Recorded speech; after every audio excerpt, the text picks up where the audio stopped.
साथियों, हिंदू पंचांग के अनुसार भाद्रपद मास की पूर्णिमा तिथि पर पितृपक्ष आरंभ होते हैं, जो आश्विन मास की अमावस्या, जिसे सर्व पितरों अमावस्या भी कहा जाता है, और उस दिन समाप्त होते हैं। इस बार पितृपक्ष 18 सितंबर यानी आज से आरंभ होकर 2 अक्टूबर को समाप्त होंगे। बच्चे बूढ़े सभी को पितृपक्ष में कुछ ऐसी सावधानियां जो बरतनी चाहिए। साथियों, मान्यता है कि मृत के देवता यमराज श्राद्ध पक्ष में पितरों को मुक्त कर देते हैं, ताकि वे स्वजनों के यहाँ जाकर तर्पण ग्रहण कर सकें। पितरों भाद्रपद पूर्णिमा पर पितृलोक से धरती पर आ जाते हैं और 16 दिनों तक श्राद्ध तर्पण पिंडदान ग्रहण करके सर्व पितरों अमावस्या की रात्रि को पितृलोक चले जाते हैं। इसलिए यह 16 दिन पूर्ण रूप से पितरों को समर्पित होते हैं। इन 16 दिनों में पितरों की आत्मा की शांति के लिए पिंडदान श्राद्ध तर्पण कर्म किए जाते हैं। पितरों के लिए श्रद्धा से कुछ समर्पित करना ही श्राद्ध कहलाता है। यह 16 दिन पितरों को प्रसन्न कर पितरों की कृपा प्राप्त करने के लिए बहुत ही खास माने जाते हैं। साथियों, जैसा कि आप सभी जानते हैं कि पितृपक्ष के दौरान कोई भी शुभ और मांगलिक कार्य नहीं किए जाते हैं। शास्त्रों में पितृपक्ष के कई नियम बताए गए हैं। अगर उन नियमों का पालन ना किया जाए तो इससे पितृदोष लगता है, पितृदेव नाराज हो जाते हैं।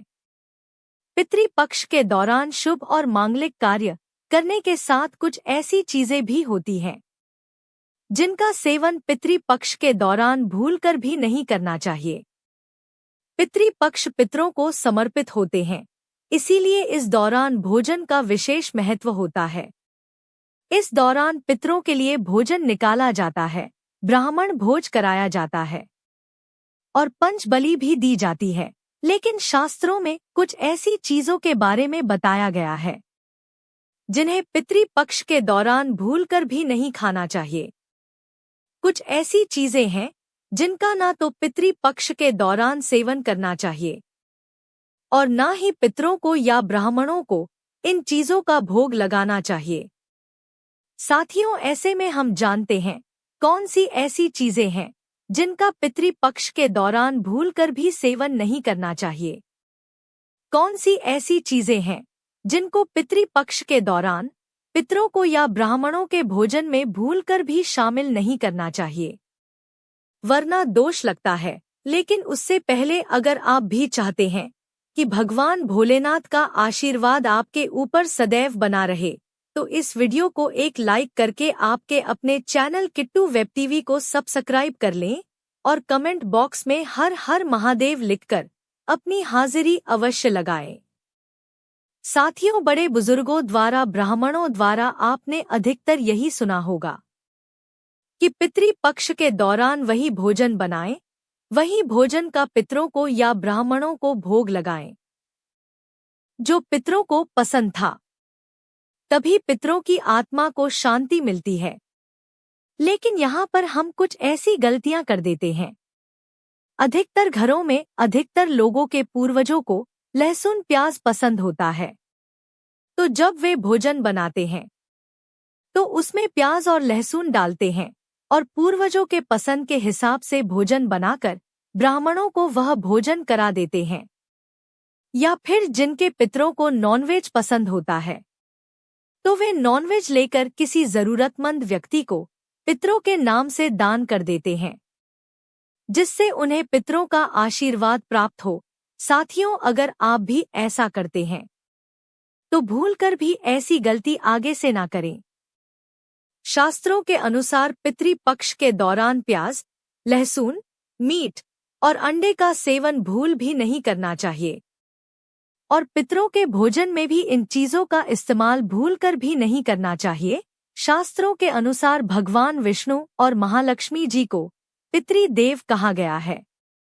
पितरों का भोजन, श्राद्ध, तर्पण, पिंडदान सबसे पहले भगवान विष्णु और महालक्ष्मी जी ही स्वीकार करती हैं। उसके पश्चात यह पितरों को मिलता है और भगवान विष्णु और महालक्ष्मी जी के पूजन में प्याज, लहसुन, मीट, अंडे का इस्तेमाल करना वर्जित बताया गया है। अगर आप पितरों के भोजन में मीट, अंडा, प्याज, लहसुन इन चीजों का इस्तेमाल करते हैं तो भगवान विष्णु और महालक्ष्मी जी उसे स्वीकार नहीं करेंगे, और जब वे पितृदेव स्वीकार नहीं करेंगे तो हमारे पितृ भी उस भोजन को स्वीकार नहीं करेंगे। इसीलिए इस बात का हमेशा ध्यान रखें। साथियों, श्राद्ध पक्ष के दौरान पितरों के निमित्त जो भोजन बनाएं या ब्राह्मणों को भोजन कराने के लिए भी जो भोजन बनाएं, वह बिना प्याज, लहसुन और मीट अंडे का बनाएं, और ना ही पितरों के नाम का ऐसा भोजन आप किसी जरूरतमंद व्यक्ति को दान दें। श्राद्ध पक्ष के दौरान पितरों को जो भोजन बनाएं, वह बिना प्याज और बिना लहसुन तथा मीट अंडे का होना चाहिए। यह सभी सामग्री शुद्ध भोजन में नहीं डालना चाहिए, घोर पाप लगता है। पितृदेव क्रोधित हो जाते हैं। ध्यान रखें, पितृपक्ष के दौरान आप भी प्याज, लहसुन और मीट अंडे का इस्तेमाल भूलकर भी ना करें। शराब आदि का सेवन भी ना करें। साथियों, पितृपक्ष के दौरान बासी भोजन ना करें। इन 16 दिनों में बासी भोजन शैतान को प्राप्त होता है। पितृपक्ष के दौरान ना ही बासी भोजन करना चाहिए और ना ही किसी को कराना चाहिए। कोई जरूरतमंद व्यक्ति अगर आपके द्वार पर आए तो उसे भी आप बासी भोजन ना दें। शास्त्रों में बताया गया है कि पितृपक्ष के दौरान पितृ किसी भी रूप में द्वार पर आ जाते हैं, और अगर ऐसे में आप पितरों को बासी भोजन देंगे तो इससे आपको पितृदोष लगेगा। इसीलिए इस बात का विशेष ध्यान रखें। ना तो आप बासी भोजन करें और ना ही किसी को दें। साथियों, पितृपक्ष के दौरान अपने खुद के लिए वस्त्र नहीं खरीदने चाहिए। इन 16 दिनों में आप वस्त्रों का दान कर सकते हैं, पर अपने लिए कभी वस्त्र ना खरीदें। इस दिन नए वस्त्र खरीदना अशुभ माना जाता है। पितृपक्ष के दौरान पति पत्नी को दूरी बनाकर रहना चाहिए, क्योंकि इस दौरान हमारे पितृदेव हमारे घर के अंदर ही हमारे आसपास मौजूद रहते हैं, और अगर आप ऐसा करेंगे तो हमारे पितृ नाराज होकर चले जाएंगे। पितृपक्ष के दौरान घर में रोना नहीं चाहिए, इससे भी पितृदोष लगता है। इन 16 दिनों के अंदर खुशी खुशी पितरों का स्वागत करना चाहिए, उनका आशीर्वाद प्राप्त करना चाहिए। साथियों, पितृपक्ष में पितरों का भोजन बनाते समय भोजन में चावल, दाल या रोटी ना बनाएं। पितरों के लिए सदैव पक्का भोजन जैसे कि पूरी, कचौड़ी, पराठे इत्यादि आदि बनाए जाते हैं। हलवा पूरी बनाए जाते हैं, खीर आदि बनाई जाती है। पितरों को खीर बहुत पसंद आती है। खीर खाकर हमारे पितृ हमें ढेरों आशीर्वाद देते हैं। पितृपक्ष के दौरान आप स्वयं दाल, चावल, रोटी खा सकते हैं, पर पितरों को यह चीजें ना दें। लेकिन याद रहे, पितरों के लिए जो भोजन बनाएं, ब्राह्मणों को जो भोजन कराएं, वह पका ही बनाएं। जैसे कि खीर, पूरी, मूंग दाल की कचौड़ी, दही, जलेबी, इन चीजों को आप बना सकते हैं। लेकिन याद रहे, पितृपक्ष के दौरान घर में मसूर की दाल नहीं खानी चाहिए। शास्त्रों में इसे वर्जित बताया गया है। साथियों, मसूर की दाल के अलावा पितृपक्ष के दौरान काले नमक, काले जीरे का सेवन भी नहीं करना चाहिए, और ना ही ब्राह्मण भोजन में इन चीजों को शामिल करना चाहिए। पितृपक्ष के दौरान मूली, लौकी, खीरा और सरसों का साग ना तो खाया जाता है और ना ही खिलाया जाता है। श्राद्ध पक्ष में इन चीजों को खाना और खिलाना दोनों ही वर्जित होता है। श्राद्ध पक्ष के दौरान पितरों के भोजन में नींबू नहीं डाला जाता। आप स्वयं नींबू का सेवन कर सकते हैं, लेकिन पितरों के भोजन में, ब्राह्मण भोजन में नींबू ना डालें। पितृपक्ष के दौरान कई तांत्रिक क्रियाएं भी की जाती है। इसीलिए इस दौरान दूध, दही या फिर सफेद खाद्य पदार्थ जैसे कि सफेद रंग की मिठाइयाँ, बर्फी इत्यादि का सेवन नहीं करना चाहिए। लेकिन हाँ, यह चीजें आप अपने घर में ही बनाकर खा सकते हैं। साथियों, पितृपक्ष के दौरान गाय के दूध का सेवन करने से बचना चाहिए, खास तौर पर वह गाय जिसने हाल ही में बच्चे को जन्म दिया हो। ऐसी गाय के दूध का सेवन भूलकर भी ना करें। पितृपक्ष के दौरान खीर अवश्य ही बनाई जाती है और खीर का पितरों को और ब्राह्मणों को भोग लगाया जाता है। इसीलिए आप पितृपक्ष के दौरान दूध से ही खीर बनाकर उसका भोग लगाकर प्रसाद के रूप में उसे ग्रहण कर सकते हैं। लेकिन खाली दूध का सेवन ना करें, यानी सीधे दूध का सेवन ना करें। पितृपक्ष के दौरान कढ़ी बनाना और खाना भी वर्जित होता है, इस बात का विशेष ध्यान रखें। पितृपक्ष के दौरान कुलते की दाल का भी सेवन ना करें। साथियों, ध्यान रखें, पितृपक्ष के दौरान आप पितरों के लिए जो भी भोजन बनाएं, उस भोजन में आप तिल अवश्य ही डालें। पितृपक्ष में जो पितरों का भोजन बनाएं, ब्राह्मणों को जो भोजन कराएं या पंचबूथा करते हैं, लेकिन जिस भोजन में काले तिल नहीं होते हैं, उसे भूत पिशाच ग्रहण करते हैं। इसीलिए इस बात का विषय ध्यान रखें। साथियों, पितरों के भोजन में तिल डालकर ही आप पितरों को भोग लगाएं। काले तिल भूत पिशाच से श्राद्ध के भोजन की रक्षा करते हैं। इसीलिए इस बात का विशेष ध्यान रखें। पितृपक्ष के दौरान गलती से भी अपने पड़ोसियों का भोजन भी कभी नहीं खाना चाहिए। पितृपक्ष के दौरान उधार लिया गया पैसा अशुभ माना जाता है। इससे उल्टा कर्ज का बोझ और बढ़ जाता है। साथियों, पितृपक्ष में कोई भी ऐसा कार्य ना करें जिससे हमारे पितृ नाराज हो जाएं। आप थोड़े से ही प्रयास से पितरों को प्रसन्न कर सकते हैं। साथियों, गरुड़ पुराण के अनुसार ऐसे कौन से व्यंजन हैं जो आपको पितरों के लिए बनाने चाहिए? सबसे पहला है दूध और चीनी से बनी खीर। पितरों के लिए अगर आप बहुत सारे व्यंजन ना बना पाएं या आपकी परिस्थिति इस अनुकूल ना हो, तो पितरों की तृप्ति के लिए आपको दूध और चीनी से बनी खीर अवश्य बनानी चाहिए, जिसमें सूखे मेवे डालकर पितरों को परोसे। इस व्यंजन से उन्हें सबसे ज्यादा आनंद मिलता है और वे प्रसन्न होकर आपके द्वार से लौटते हैं। दूसरा है कद्दू की सब्जी। गरुड़ पुराण के अनुसार कद्दू की सब्जी पितरों को बहुत अधिक प्रिय होती है। कद्दू एक सात्विक व्यंजन है जो श्राद्ध प्रसाद में अक्सर परोसा जाता है। अगर आप भी श्राद्ध का भोजन बना रहे हैं तो कद्दू की सब्जी अवश्य बनाएं और पितरों का आह्वान करते हुए उन्हें अर्पण करें। तीसरा है शुद्ध घी की रोटी। साथियों, शुद्ध घी से बनी रोटी अवश्य बनाएं और अपने पितरों को याद करते हुए एक रोटी कौवे को और 2 छोटी रोटियां बनाकर गाय और कुत्ते को खिलाएं। इनसे पितरी जिस भी रूप में धरती पर उपस्थित होंगे, वे तृप्त होकर आपको अवश्य आशीर्वाद प्रदान करेंगे। चौथी है पीली मूंग दाल और सफेद उड़द दाल। इन दोनों दालों के विषय में गरुड़ पुराण में बताया गया है, जिसमें 2 दालों से बनने वाले व्यंजन चाहे वह मीठे हुए या नमकीन अवश्य पितरों के लिए बनाने चाहिए। अगर आप उनकी श्राद्ध तिथि पर यह दालें बनाते हैं तो अधिक लाभदायी होता है। इसके अलावा आलू, गेहूं से बनी पूरी, मीठी गुड़ की रोटी, मीठे केसर वाले चावल, काले चने और बेसन से बनी चीजें भी पितरों के लिए बनाई जाए तो पितरी प्रसन्न होकर उन्हें ग्रहण करते हैं। अब जानते हैं भोजन कैसे बनाना चाहिए। जैसे हम ईश्वर का भोग बनाते समय उसे नहीं चख या उसे झूठा नहीं करते, ठीक उसी प्रकार हमें पितरों का भोजन भी उन्हें अर्पण करने से पहले चखना नहीं चाहिए और ना ही झूठा करना चाहिए। भोजन बनाने से पहले आपको पूरी तरह से शुद्ध होना चाहिए।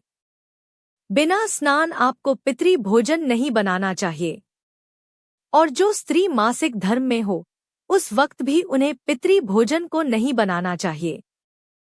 पितरी भोजन बनाने से पहले रसोई घर को गंगा जल से, और यदि गंगा जल ना हो तो साधारण जल छिड़क कर पहले स्वच्छ कर लेना चाहिए और उसके बाद भोजन बनाने से पहले ओम पितृदेवाय नमः या ओम वासुदेवाय नमः, इन मंत्रों का उच्चारण करके ही भोजन बनाना आरंभ करना चाहिए।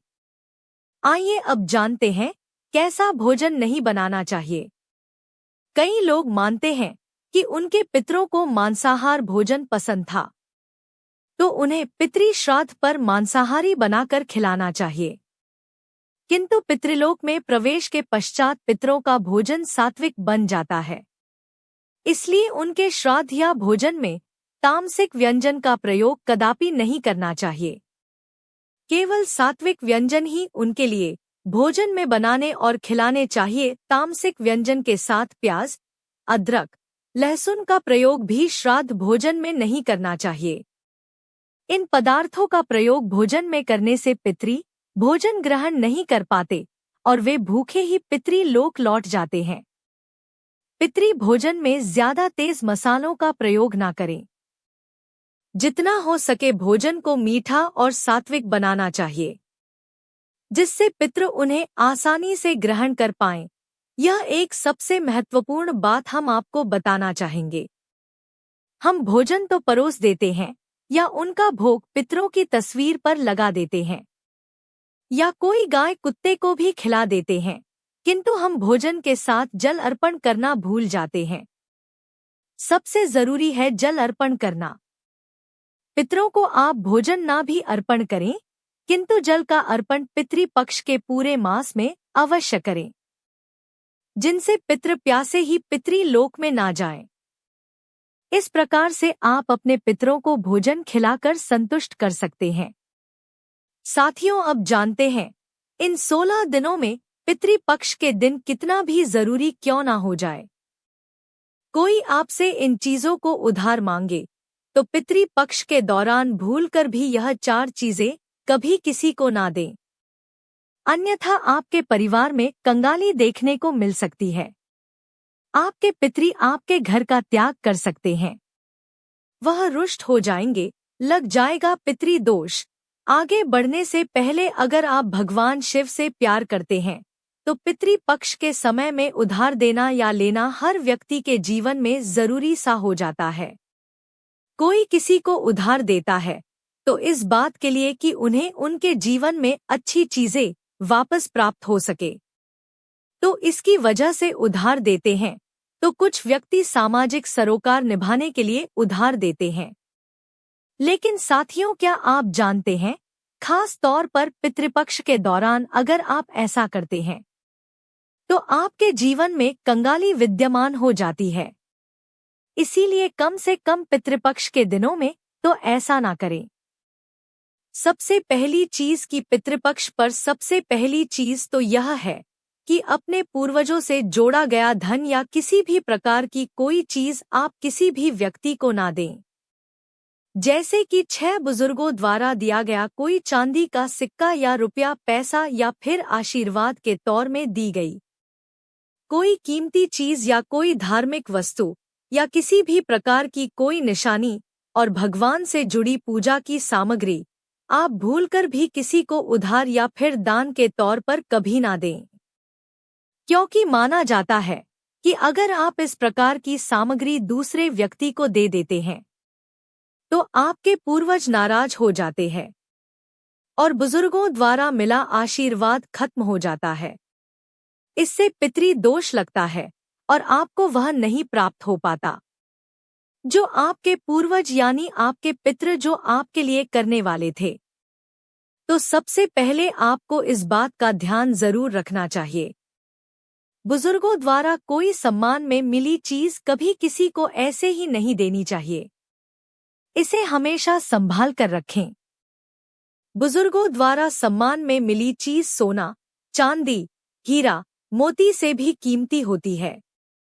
इससे यूं ही बर्बाद ना करें। साथियों, इसी तरह पितृपक्ष को धन से भी जोड़ा जाता है। पितृपक्ष के दौरान हमारे पूर्वज साक्षात धरती पर आते हैं और उनका आगमन हमारे घर में होता है और उनका आशीर्वाद सुख समृद्धि में बदल जाता है, धन वैभव की प्राप्ति होती है। तो इस बात का ध्यान आपको जरूर रखना चाहिए कि पितृपक्ष के दौरान भूलकर भी कोई व्यक्ति आपसे धन उधार मांगने के लिए आता है, तो आपको उसे उधार पैसा नहीं देना चाहिए और ऐसे में आपको किसी अन्य व्यक्ति से उधार नहीं लेना चाहिए।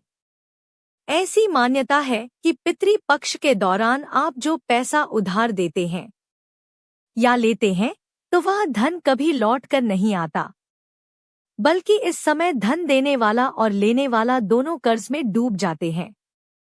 इससे पितरों का श्राप लगता है। साथियों, वही श्राद्ध पक्ष के दौरान हम अपने पूर्वजों का तर्पण करते हैं, पिंड दान करते हैं तथा गंगा स्नान आदि करते हैं। पितृपक्ष के दौरान खास तौर पर सफेद चीजें चढ़ाई जाती हैं।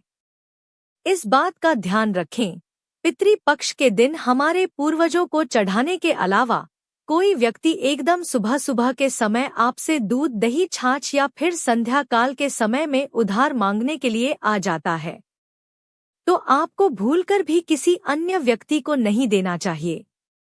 अगर आप अपने पूर्वजों को चढ़ाने के अलावा कोई ऐसा काम करते हैं तो मान लीजिए आपके पूर्वज नाराज हो जाएंगे और साक्षात आपको अपने पितरों का क्रोध का सामना करना पड़ेगा। इसीलिए पितृपक्ष के दौरान कोई भी लेन देन ना करें। साथियों, पितृपक्ष में चावल के साथ काले तिल मिलाकर दान करने से पितृदोष हमेशा के लिए समाप्त हो जाता है। हमारे पूर्वज प्रसन्न हो जाते हैं। गाय को रोटी में गुड़ मिलाकर और थोड़े से काले तिल मिलाकर खिलाने से पितृदोष हमेशा के लिए समाप्त हो जाता है। तांबे के लोटे में जल में थोड़ा सा गंगा जल मिलाकर और थोड़े से तिल मिलाकर पीपल की जड़ में चढ़ाने से हमेशा के लिए पितृदोष समाप्त हो जाता है। साथियों, अगर आप किसी व्यक्ति को गिफ्ट देना चाहते हैं या फिर गिफ्ट के तौर पर कोई चीज है जो देना चाहते हैं, तो खास तौर पर पितृपक्ष के दौरान भूलकर भी आपको किसी को भी अपनी पहनने वाली घड़ी या फिर आपको बाजार से नई घड़ी खरीदकर आपको नहीं देना चाहिए, क्योंकि हर व्यक्ति के साथ उसका समय अच्छा या बुरा चलता रहता है। आपको घड़ी किसी से लेनी भी नहीं चाहिए। अगर किसी व्यक्ति का समय अच्छा है या आपका भी समय अच्छा चल रहा है और अगर आप किसी अन्य व्यक्ति को अपना समय दे देते हैं, तो आपको आने वाले समय के अंदर अच्छे परिणाम देखने को नहीं मिलते हैं। इस बात का आपको जरूर ध्यान रखना चाहिए। साथियों, इसी तरह पितृपक्ष में कुछ चीजें ऐसी होती हैं जो आपके घर की सुख समृद्धि से जुड़ी होती हैं, तो ऐसे में वह चीजें आपको किसी को भी उधार नहीं देना चाहिए। वह भी संध्याकाल होने के बाद, जैसे कि कोई आपसे लहसुन, प्याज, दूध, दही, चीनी तथा उधार पैसे भी मांगने के लिए आता है, तो जब सूर्य उदय होता है, सुबह सुबह या फिर सूर्यास्त हो जाता है, तब ऐसे में इन दोनों समय में आपको घर की समृद्धि दूसरों को भूलकर भी कभी नहीं देना चाहिए। इससे हमारे पूर्वज नाराज हो जाते हैं और लग जाता है पितृदोष।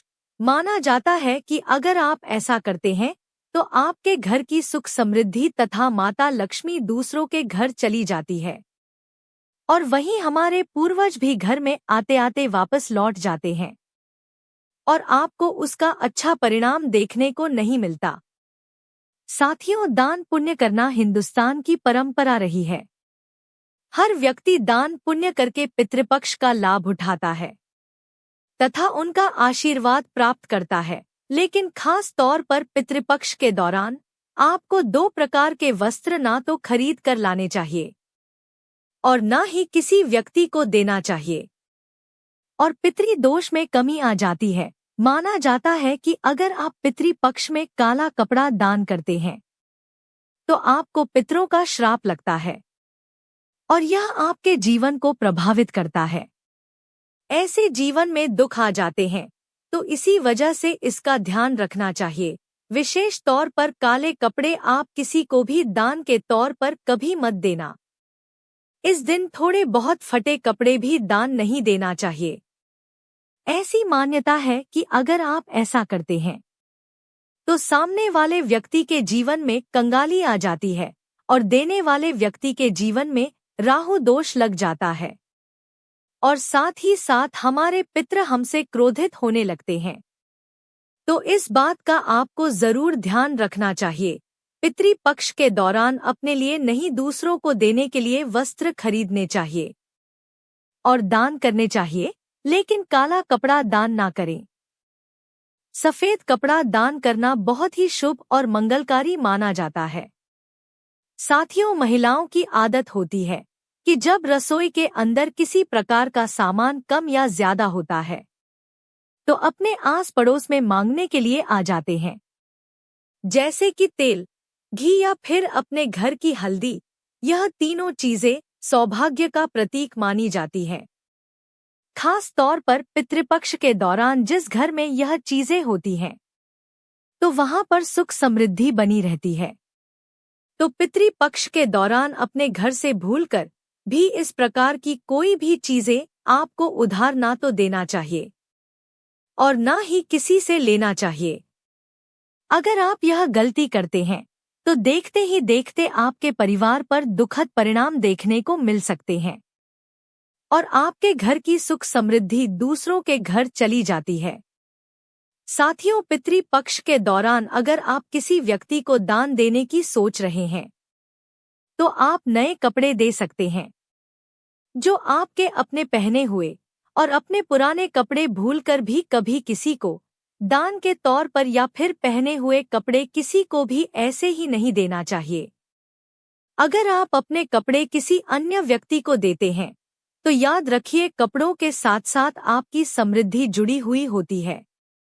अगर वह दूसरों के घर चली जाती है तो आपको इस प्रकार का सामना करना पड़ सकता है जो आपके परिवार के लिए अच्छे नहीं होते। इसीलिए इस बात का ध्यान रखें और आप पितृपक्ष के दौरान कपड़े बाजार से नए खरीद कर ही दान करें। लेकिन याद रहे, इस समय काला कपड़ा कभी किसी को दान ना करें, नहीं तो लगेगा पितृदोष। साथियों, बासी रोटी दान नहीं करनी चाहिए, ना ही किसी जानवर को खिलानी चाहिए। बासी रोटी हमेशा बासी ही कहलाती है। इसीलिए अगर आप अपने पूर्वजों की कृपा प्राप्त करना चाहते हैं तो ऐसे में ताज़ी रोटी तथा ताज़े बने चावल ही खिलाने चाहिए। इससे हमारे पूर्वज प्रसन्न होते हैं। लेकिन याद रहे, रोटी में थोड़े काले तिल अवश्य ही मिला लें। सुहागिन महिला की माता लक्ष्मी से जुड़ी चीजें आती हैं जो सुख समृद्धि को बढ़ाती हैं, और यही चीजें माता लक्ष्मी को आमंत्रित करने का कार्य करती हैं। तो ऐसी चीजों से जुड़ी हुई कोई भी वस्तु आपको किसी भी महिला को नहीं देना चाहिए। सुहागिन महिला विशेष तौर से ध्यान रखें कि अपने माथे पर लगाने वाला सिंदूर तथा गले में धारण करने वाला मंगलसूत्र, और तीसरी चीज अपने पैरों में पहनने वाली पायल, और चौथी चीज पैरों का बिछुआ और चूड़ियां भी जो सुहाग का प्रतीक मानी जाती है। तो यह 5 चीजें किसी भी सुहागिन महिला को भूलकर भी आपकी बहन ही क्यों ना हो पहनने के लिए नहीं देना चाहिए, और ना ही किसी अन्य महिला की पहनने के लिए आपको लेना चाहिए। इस बात का आप ध्यान रखेंगे तो निश्चित तौर पर आपको इसका प्रभाव देखने को मिल जाएगा, और देखते ही देखते पूर्वजों की विशेष कृपा भी आपको देखने को मिल जाएगी। साथियों, जो व्यक्ति अगर पितृपक्ष के दौरान डेली वाले नमक को दान करता है तो उसके वारे न्यारे हो जाते हैं। पितरों की कृपा सदैव उसके ऊपर बरसती है। पितृपक्ष के दौरान नमक का दान हर हाल में आपको करना चाहिए। नमक का दान गुप्त दान माना जाता है। अगर आपको सुख समृद्धि की इच्छा है और आपको अपने पूर्वजों की कृपा पाना है तो पितृपक्ष के दौरान नमक का दान करना ना भूलें। नमक का दान करने से पहले उसमें दक्षिणा अवश्य डालें तथा थोड़े चावल भी दान करें। नमक का दान सर्वश्रेष्ठ और मंगलकारी माना जाता है। आप रातों रात अपना भाग्य बदल सकते हैं। कच्चे दाल, चावल, नमक आदि दान करने से तथा उसमें थोड़े तिल डालने से हमारे पूर्वज हमें आशीर्वाद देते हैं और धन से मालामाल बना देते हैं। दर्शकों, बताई गई सभी जानकारियां सामाजिक और धार्मिक आस्था पर आधारित हैं। अगर वीडियो पसंद आई तो एक लाइक और हमारे चैनल किट्टू वेब टीवी को सब्सक्राइब करें और कमेंट बॉक्स में जय श्री राधे लिखना ना भूलें। धन्यवाद।